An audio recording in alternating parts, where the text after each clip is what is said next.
Em nome do Pai, do Filho, do Espírito Santo. Amém. Ave Maria, cheia de graça, o Senhor é convosco. Bendita sois vós entre as mulheres, e bendito é o fruto do vosso ventre, Jesus. Santa Maria, Mãe de Deus, rogai por nós, pecadores, agora e na hora de nossa morte. Amém. São José, rogai por nós. São Felipe Neri, rogai por nós. São Bernardino de Sena, rogai por nós. Nossa Senhora de Fátima, rogai por nós. Em nome do Pai, do Filho, do Espírito Santo. Amém. Bom dia a todos. Nós estamos aqui na página 199 da biografia de São Bernardino de Sena, escrito por Paul Thiret d'Archamps. Esse é o último capítulo do livro, e é capítulo 6, intitulado Últimos Anos. Nós vamos ver aqui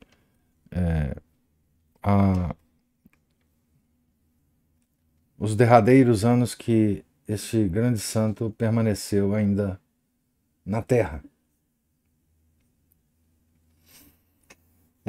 Item 1. Durante os 4 anos de vicariato, da observância, né, de 1438 a 1442, Bernardino, entretido pelo governo da observância, fora obrigado a renunciar a qualquer prédica continuada. Apenas de longe em longe pronunciava algum sermão isolado. Em 1439, pregou em grego diante dos padres do Concílio de Florença. Parecia então acabar com o cisma do Oriente. Em 1440, ainda em Florença,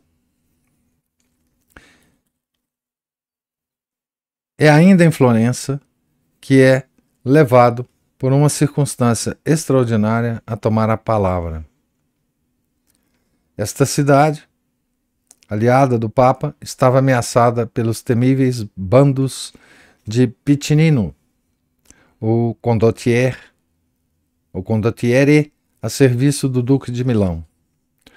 Os habitantes receosos, desmoralizados, divididos, agitados, diz um velho cronista, abre aspas, como peixes em mar envenenado, fecha aspas, pareciam sem defesa contra os assaltantes. Apóstolo de paz que era, geralmente, Bernardino compreendia os deveres de uma guerra legítima. Do alto do púlpito, excitou os florentinos a implorar o auxílio de Deus e a ajudarem-se a si próprios. Combateu as dissensões, reanimou a coragem, elevou os corações e contribuiu desta forma, com alguns bons cidadãos, como Dino Capone, à brilhante e inesperada vitória de 29 de junho sobre o exército de Piccinino.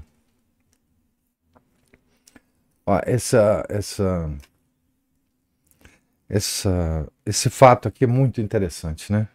Porque a paz, né? A paz de Cristo, né? Às vezes deve envolver a guerra, né? Tá certo? E como um santo, grande santo da igreja, Bernardino sabia muito bem disso, né? Sabia muito bem disso. E essa ação dele é muito característica de santos, né? Que pregam a paz, né? São Bernardo, também um outro grande santo da igreja, 4 séculos antes, 3, 4 séculos antes de Bernardino, também um homem que viajou toda a Europa pregando a paz, resolvendo conflitos, em nome do Papa, como legado papal, né? Pregou a cruzada, né? Tá certo? Então é bom que a gente sempre distinga isso para os católicos, né? Existe para os católicos de sempre, né? Não os de agora, que são pacifistas, mas para os católicos verdadeiros, existe a chamada Guerra Santa, né? Aquela guerra que se faz em nome de Deus, né? E outra coisa que tem nesse parágrafo é a questão do Concílio de Florença, que depois talvez eu faça um comentário no final da leitura sobre esse concílio. Bernardino, todavia, magoava-se por ter de reduzir sua prédica a esses discursos de circunstância. Quando, em 1442, pediu ao Papa a licença de depor suas funções de vigário da observância, arguiu, entre outros motivos, da liberdade que lhe era necessária para a prédica. Aqui tem uma expressão dessa requisição dele em latim.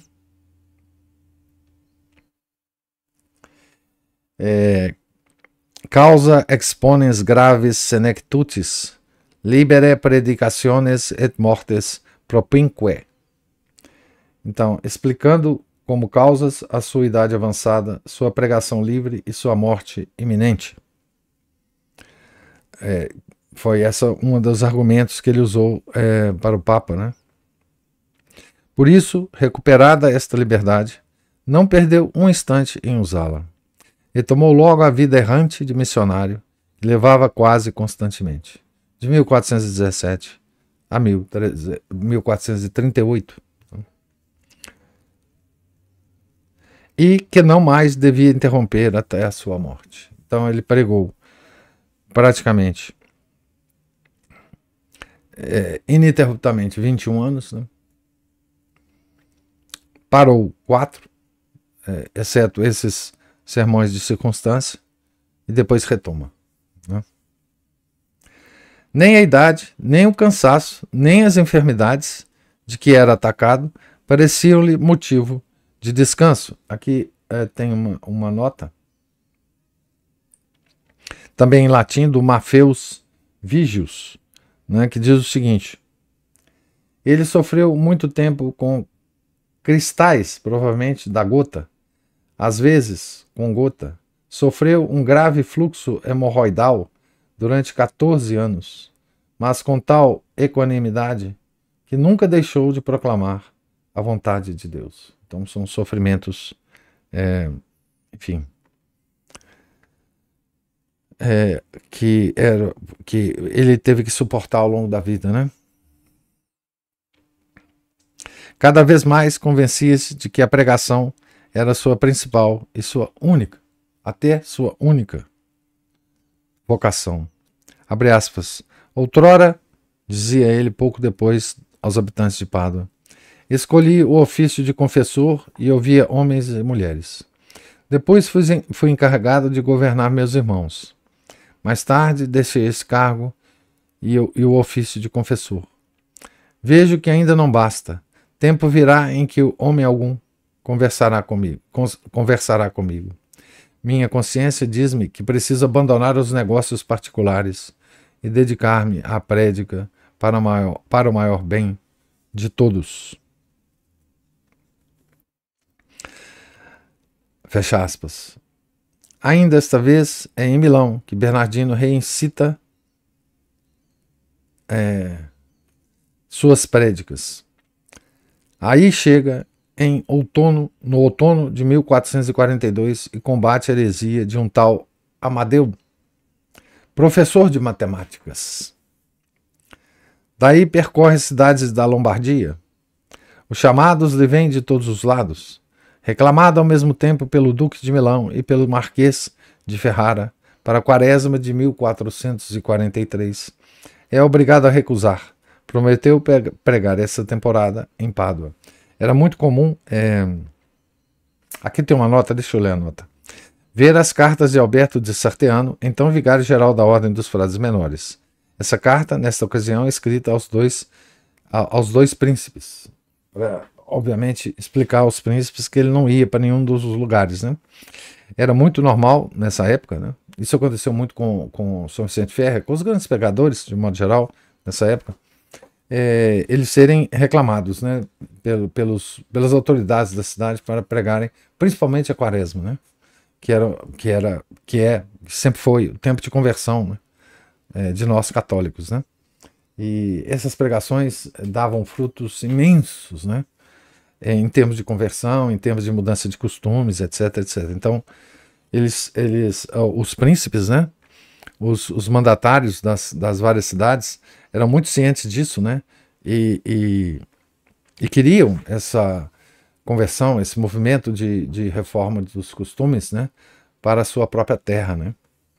Por isso que eles lutavam por esses pregadores, né. A narração dos 60 sermões pronunciados em Pádua nessa época faz parte das obras de Nosso Santo publicadas pelo padre Della Rey. Aqui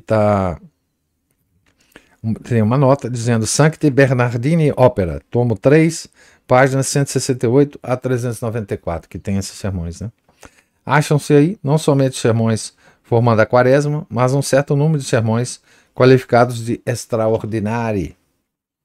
Efetivamente, Bernardino prolongou sua estadia em Pádua, depois da quaresma, por causa do capítulo reunido para a eleição do ministro-geral dos frades menores. Aproveitou esta estadia para tomar várias vezes a palavra. Essa, então, é a nota aqui. Voltando ao texto, são apresentados como tendo sido escolhidos por um ouvinte. Sabe-se por outros testemunhos que este ouvinte fora um jurisconsulto da cidade, Daniel de Porcília. Seu trabalho, escrito em latim, nada tem que se possa comparar ao do tosador de panos de Sena, que é o Benedetto, né?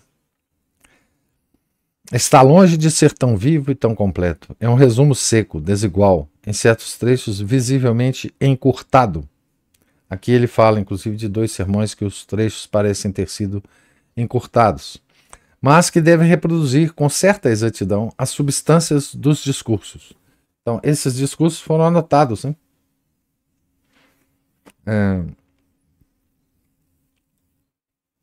São apresentados como tendo sido colhidos por um ouvinte, né?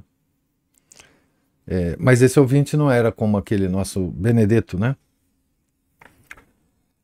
O escriba, aliás, fez o melhor que pôde, implorou o socorro de cima e modestamente pede ao leitor de responsabilizá-lo, e não ao homem de Deus, pelos erros que pudessem ser notados em sua redação. Serafim quadragesimale, Serafim quaresmal, né? É a expressão aqui que está entre aspas, não, entre aspas não, em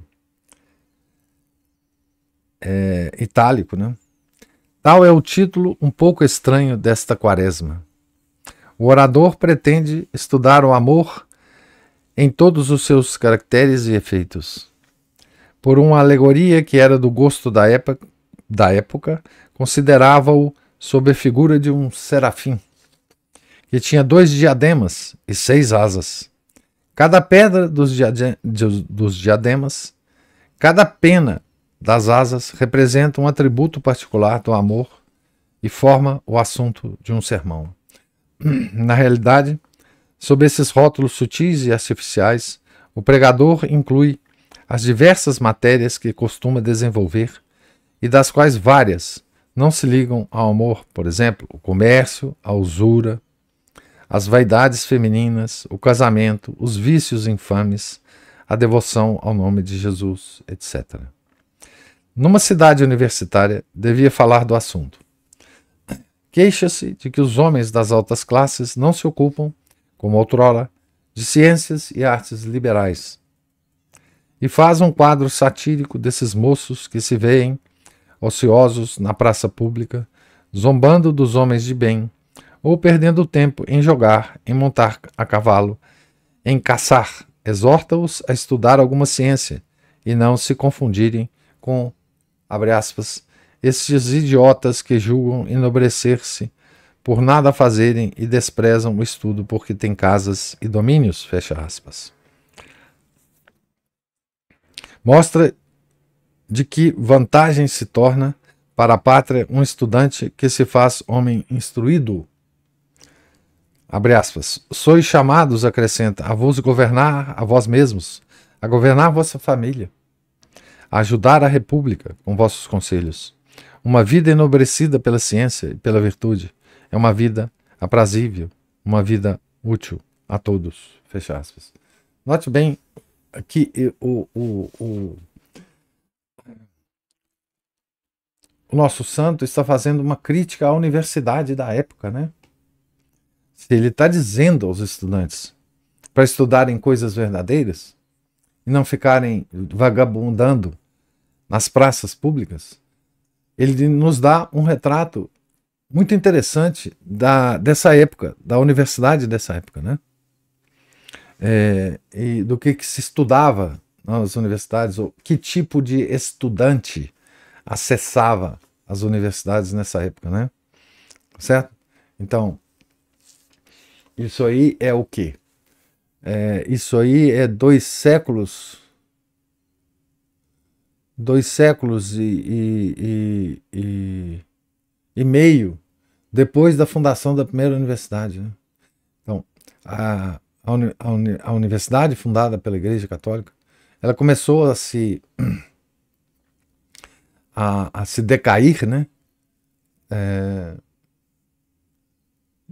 Pouco tempo depois de que ela foi criada e atingiu o seu ápice, né? Então, quando a gente vê hoje, enfim, comentários sobre a universidade, sobre o ensino universitário hoje em dia, a gente nunca deve esquecer que essa estrutura da universidade, nós temos tanto orgulho de falar que ela foi fundada pela igreja, né? Ela de fato foi, mas ela se decaiu muito rapidamente, principalmente depois da grande discussão sobre o nominalismo, né? Mas aqui a gente já vê essa crítica contundente, né? De São Bernardino, né? Então, voltando ao nosso autor aqui. Estes ensaios são bem aceitos e bem compreendidos pelos habitantes de Pádua. O orador o verifica e regozijava-se. Verificava e regozijava-se. Palavras de São Bernardino, né? Aqui, abre aspas. Jamais, em cidade alguma, tratei de assuntos tão delicados, nem expus tantas verdades senão na vossa. Alhures não o ousaria.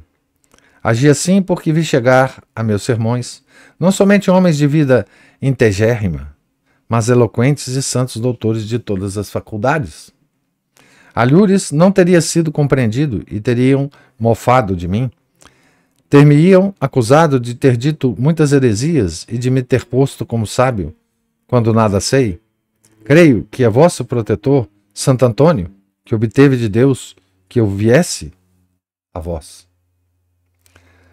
O que disse não é meu, mas de Deus, eis porque, se alguém quiser contradizer meus discursos, não o ouçais, pois será propriamente obra do demônio. Olha que coisa linda, né? Pregando na cidade cujo santo protetor é Santo Antônio, né? Que os portugueses não deixam de dizer que é Santo Antônio de Lisboa. Mas é uma beleza isso, né? Ele diz que o próprio Santo Antônio obteve de Deus que ele fosse até lá, né? São Bernardino fosse até Pádua, né? Fecha aspas para o nosso santo. Chegou o dia em que Bernardino devia falar pela última vez. A multidão era mais numerosa, mais comovida do que nunca. O orador resumiu o que dissera sobre o amor e, em seguida, despediu-se de seu auditório. Abre aspas para São Bernardino. Primeiro, rendo graças a Deus e ao nosso seráfico Pai, por tantas graças que nos fez, pelo tempo favorável que sempre tivemos, sem chuva, salvo no único dia em que falamos da luxúria e que choveu, certamente para que o tempo estivesse de acordo com o assunto. Também rendo graças a Deus pelos frutos colhidos pelas almas, pois em parte alguma me lembro de os ter visto tão abundantes.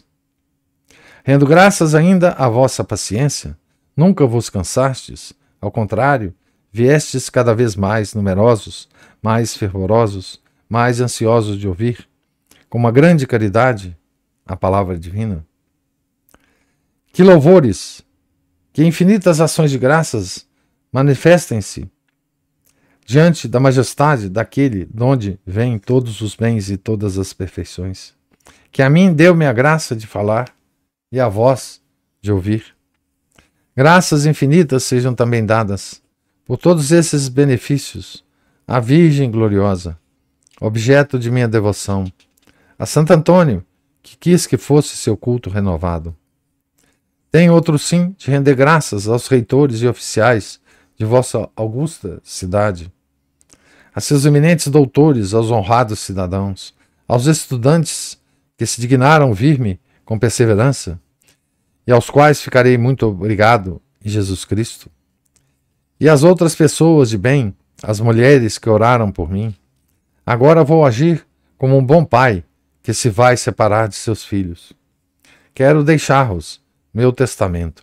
Primeiro, deixo-vos a coisa mais preciosa que vos possa deixar, isto é, o meu muito devoto nome de Jesus, que é o nome acima de todos os nomes. Esse é o primeiro trecho aqui escolhido pelo autor, né? Aqui voltamos ao autor e ele diz: o orador continua recomendando práticas piedosas e terminava deste modo, abre aspas para São Bernardino: deixo-vos também a caridade que vos preguei para com Deus, para com o próximo, para convosco mesmo. Peço-vos lembrar-vos de mim em vossas orações. Peço-vos, enfim, que fiquemos sempre unidos, eu convosco, vós comigo, pela cadeia de uma caridade sincera em Jesus Cristo, de tal modo que nos encontremos no paraíso, onde queira nos conduzir, por sua misericórdia, o Deus que é a vida dos vivos nos séculos dos séculos. Amém. Fecha aspas. Os paduanos não se conformavam em verem o homem de Deus deixá-los. Suplicaram-lhe com lágrimas de adiar sua partida, ao menos por alguns dias. Bernardino recusou. Sentia-se chamado a evangelizar outras regiões e decidira, após ter recorrido às luzes da oração, dirigir-se a Vicenza. Para escapar às manifestações, deixou acreditar que ia a Veneza, e enquanto a multidão o esperava na estrada desta cidade, tomou o caminho de Vicenza. Não pôde, todavia, sair tão secretamente que não fosse acompanhado por mais de 500 pessoas que imediatamente deixaram suas ocupações. Chegado a alguma distância da cidade, pediu-lhes não irem adiante e deu-lhes uma bênção paternal. Abre aspas. Todos, conta Daniel de Porcila, acorriam para beijar-lhe as mãos e viu-o cercado a tal ponto que não podia mais avançar. A lembrança de que nosso pai espiritual nos deixava, os corações derretiam-se e todos soluçavam. Vi um ilustre doutor em direito civil e canônico, Prosdóximo Conte, largar pesaroso a mão que segurara e incapaz de reter as lágrimas. Muitos outros fizeram o mesmo. Sábios doutores, estudantes, cidadãos notáveis. Muito poucos se decidiram a voltar. Vários foram adiante, esperaram na ponte da Brentela. Outros o seguiram, não podendo afastar-se de sua sombra. 2 de seus frades, vendo que o santo homem estava magoado por essas manifestações, ativaram o passo e foram pedir ao encarregado da ponte de erguê-la, logo que Bernardino estivesse passado. Bem poucos, portanto, foram os que passaram com ele e os demais tiveram que voltar, tristemente, a Pádua. Chegado a Relezega, com o pequeno número dos que conseguiram segui-lo, Bernardino descansou um pouco. Os aldeões, avisados de sua presença, acorreram numerosos, trazendo pão, vinho e carne. Recebido com grandes honrarias em Vicenza, Bernardino aproveitou para apaziguar as discórdias que aí reinavam. Daí, e como que para percorrer uma última vez todas as regiões testemunhas de seus primeiros apostolados, fez-se ouvir em Verona, Veneza, Ferrara, Bolonha, Florença. Nesta mesma época, uma bula de Eugênio IV, datada de Sena, em 26 de maio de 1443, o encarregava de pregar as indulgências para a cruzada contra os turcos. Mas não consta que isso se tenha realizado. Em toda parte, as populações o acolhiam com uma veneração, uma devoção crescente. Cada vez mais era, ao ver de todos, não somente o famoso pregador, porém o santo. Então, estamos acompanhando os últimos anos, né, da vida de um santo, né, que é aquele tempo em que Nosso Senhor decide, né, que a obra desse santo está terminando, né, que não há nada mais para ele fazer, né, aqui na Terra, né. E é como que um tempo em que Nosso Senhor dá, né, ao santo a possibilidade de se despedir, né, despedir de sua vocação, nesse caso, vocação pública, né, e ele estava usando esse tempo para se despedir, né, daqueles seus queridos ouvintes, né,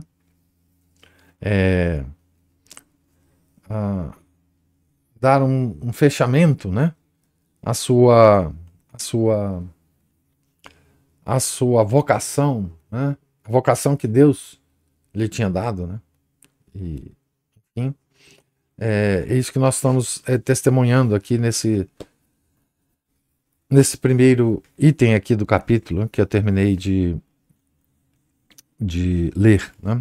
Mas eu queria comentar, só para não perder a oportunidade, né, sobre esse concílio de Florença, né? Esse concílio ele tem uma importância grande, né?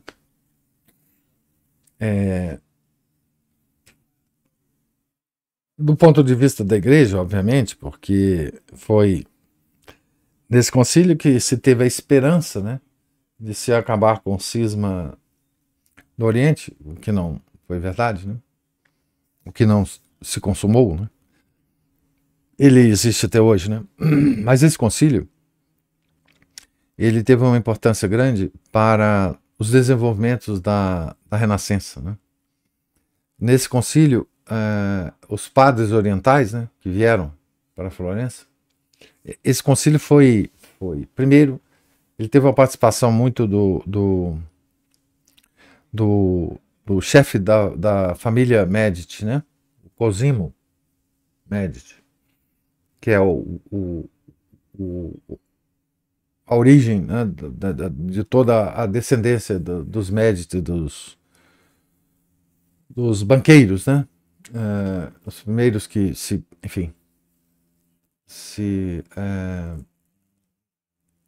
destacaram, né? Depois teve os Führer na Alemanha, enfim. Mas esse concílio ele trouxe então os orientais, né? E esses orientais, bispos, trouxeram vários, enfim, auxiliares, né? Muitos desses auxiliares eram gnósticos orientais, né? Então esse concílio colocou em contato, né, os humanistas ocidentais, o movimento que já estava sendo iniciado, né, no Ocidente, trouxe a eles esse vento,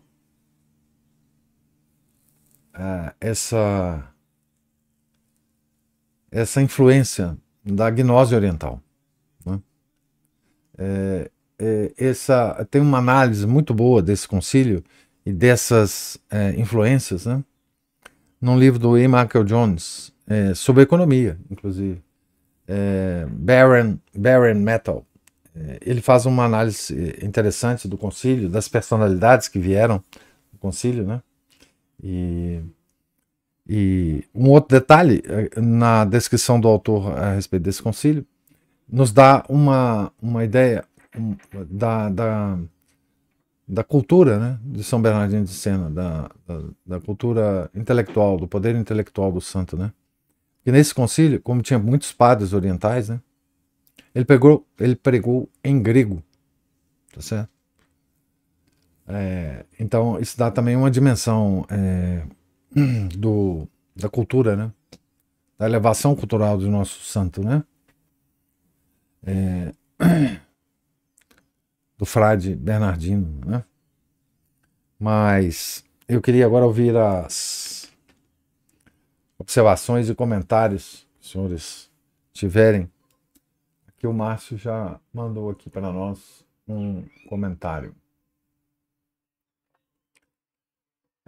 Guerra justa, defesa de algo justo, meios justos, fins justos, possibilidade de êxito, consequências justas, sem abusos ou crimes, sem possibilidade de retaliação vingativas, em caso de insurreições populares e guerras civis, etc.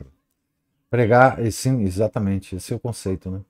Pregar é preciso, viver não é preciso. Pelo jeito, além do santo padre Anchieta, talvez possamos acrescentar santos como São Bernardino no rol dos padroeiros dos catequistas. Oh, isso é muito bom. As prédicas, usando alegorias, usam imagens vivas da realidade cotidiana ou espiritual, e que depois podem ser descritas por vitrais e pinturas das igrejas. É assim mesmo, né? Os universitários pareciam playboys universitários cheios de maus hábitos e vícios, exatamente. Quem não gostar dos ensinamentos, catequeses e pregações, que se queixa a Deus, pois ele é o autor.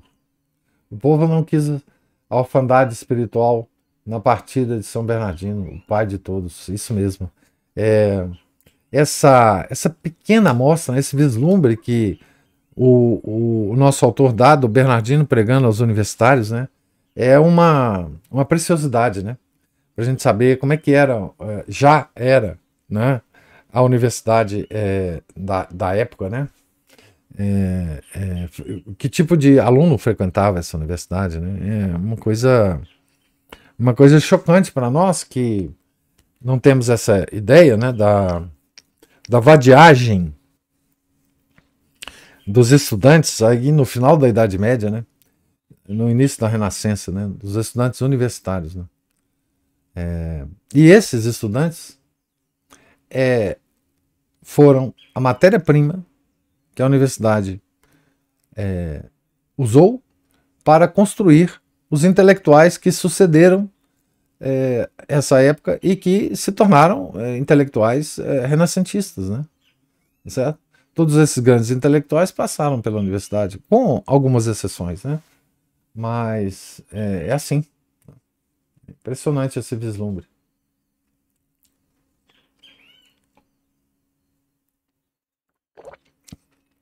Professor, Sim. ele convoca, né, os estudantes para voltarem às artes liberais, né? Isso. Chamando para essas disciplinas que são aquelas que habilitam, né, o ser humano para uma compreensão mais fina, né? Gramática, De si, primeiro o trivium é mais de si, né? E depois do mundo real, né? Que é o quadrivium. é uma pena que ele não desenvolveu mais a crítica aí para a gente ter uma noção assim, mais clara da situação, assim, do corpo a corpo da situação que ele encontrou. Porque as ideias iluministas, ele pegou muito o começo do Renascimento, né? Isso. Foi a transição, né? Então, eu fico imaginando, assim, seria interessante se ele entrasse, né, nessa questão dessa mudança, né, sutil, que eu imagino que tenha sido sutil dentro da universidade, a É, mudança das disciplinas, na medida em que é, as coisas iam acontecendo, a própria, o próprio fomento da ciência pela igreja, é, ele sendo não substituído, mas eu imagino que dentro de cada universidade, a mentalidade, ela foi sendo alterada, né, a foi. partir da ideia de que o homem pode produzir bens, né? O homem ele não depende de Deus, essa coisa que a gente já sabe como é que É, ela é. é.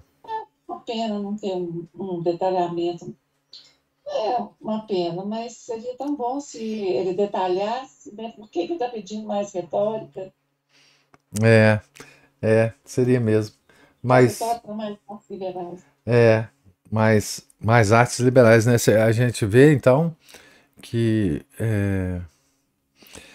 a Renascença foi um movimento de fundo de libertação de tudo que a Idade Média construiu, né? Eu não digo que nessa época não se devia fazer uma crítica aos métodos escolásticos, mas não uma crítica no sentido de romper, né? Mas no sentido de desenvolver ainda mais, né? Mas a Renascença, ela significou simplesmente isso, né? O rompimento. Vamos fazer as coisas diferentes, né?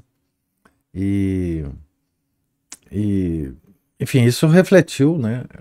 Obviamente, isso nasceu nas universidades, né? Note que a discussão do realismo moderado de São Tomás de Aquino e do nominalismo de Ockham, ele foi essa discussão foi uma discussão de alto nível, mas uma discussão de intelectuais das universidades, tá certo? Então foi lá que houve o rompimento, né? Ainda uma grande universidade, né? O Ockham na Inglaterra, né? Mas assim, esses eram homens muito bem preparados, né? E que iam rompendo, né, a tessitura do medievo e introduzindo rachaduras que foram para além do gosto popular, para além dessa, desse agrado que foi, eu imagino, para a população se ver livre das amarras medievais, né? Mas isso foi uma discussão de sutileza enorme, promovida pela universidade, né? E enfim, a gente pode só ver esse vislumbre, né? Em São Bernardino. Pois é, professor. A discussão fina, né? Ela começa com essas altas questões, né? É, Mas elas descambam a partir da possibilidade de você sair fora da construção tijolo a tijolo do edifício racional. A partir dessa união da filosofia grega com a revelação, a gente chega em quê? Uma desonestidade intelectual, que é é, claro. pois é, Justificada, né? Uma desonestidade intelectual justificada pelos conceitos que eles vão desenvolvendo, né? pois é, e hoje, professor, é isto que me incomoda profundamente quando a gente está diante de grandes. Primeiro, eu tenho que falar que eu acompanho essas coisas de ouvido, porque eu não sou estudiosa, então é uma percepção que pode estar completamente errada. Mas é bastante interessante os grandes teólogos que a gente vê, né, que continuam desenvolvendo aí, né, a teologia, eles aceitaram alguns pressupostos que não são verdadeiros, é a impressão que eu tenho. Então, assim, eu quero falar isso, né, que eu fico meio horrorizada quando falam em atualização, por exemplo, do próprio tomismo. À luz, porque é assim, você não pode pensar que você tem a religião, a teologia, do outro lado, a ciência. Porque agora a ciência ela não pode estar apartada dessa fonte que é a revelação. A sequência é teologia, filosofia e ciência. Pois é, então se nós temos uma ciência que ela tem mais, ela é aceita como a verdade, mas ela tem mais de empirismo do que de prova, né? Ela tem mais método do que certeza. Mas sempre foi a ciência, o problema dela é que ela nunca tem certeza, né? E ela foi erigida como uma coisa certa e que pudesse dirigir a ordem pública.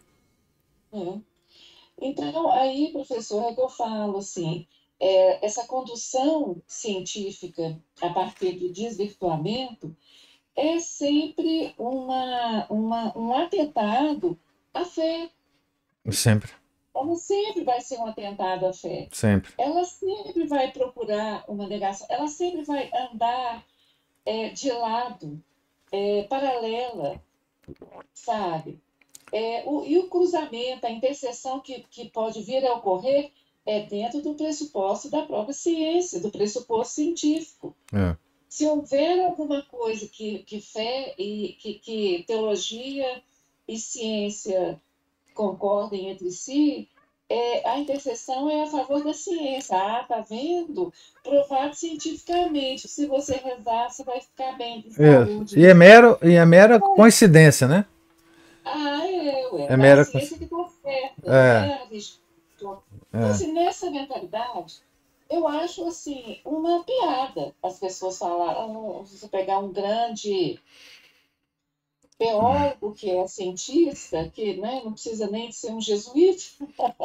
Mas pode ser, né? Aquele lá dos ETs é teólogo, aí. Pois é. O astrônomo-chefe do Vaticano. Pois é. E tá aí um exemplo maravilhoso. Maravilhoso.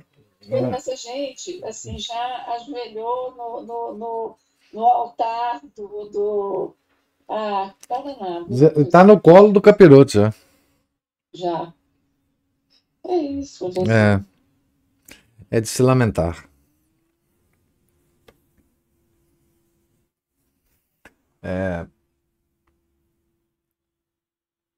Mais alguma